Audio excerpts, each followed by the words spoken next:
بسم الله الرحمن الرحيم صلوا عليه وآله صلوا عليه وآله صلوا ہم سے عثمان ابن ابی شیبہ رضی اللہ تعالی عنہ نے بیان کیا، کہا ہم سے جریر رضی اللہ تعالی عنہ نے منصور رضی اللہ تعالی عنہ کے واسطے سے بیان کیا، وہ ابو وائل رضی اللہ تعالی عنہ سے،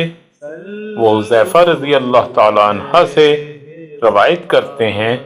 اور کہتے ہیں کہ ایک مرتبہ میں اور رسول اللہ صلی اللہ علیہ وآلہ وسلم جا رہے تھے کہ ایک قوم کی کوڑی پر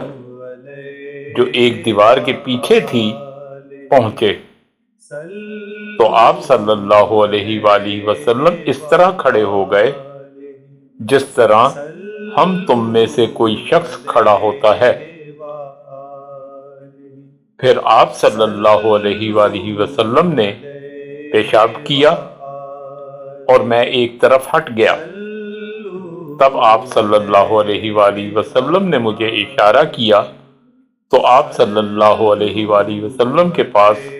پردہ کی غرض سے آپ صلی اللہ علیہ وآلہ وسلم کی ایڑیوں کے قریب کھڑا ہو گیا، یہاں تک کہ آپ صلی اللہ علیہ وآلہ وسلم پیشاب سے فارغ ہو گئے۔ بوقت ضرورت ایسا بھی کیا جا سکتا ہے۔ صلوا عليه وآله صلوا عليه وآله صلوا عليه وآله۔ ویڈیو کو لائک کریں، چینل کو سبسکرائب کریں اور گھنٹی کے نشان کو آل پر سیٹ کریں تاکہ ہماری آنے والی نئی ویڈیو آپ تک سب سے پہلے پہنچے۔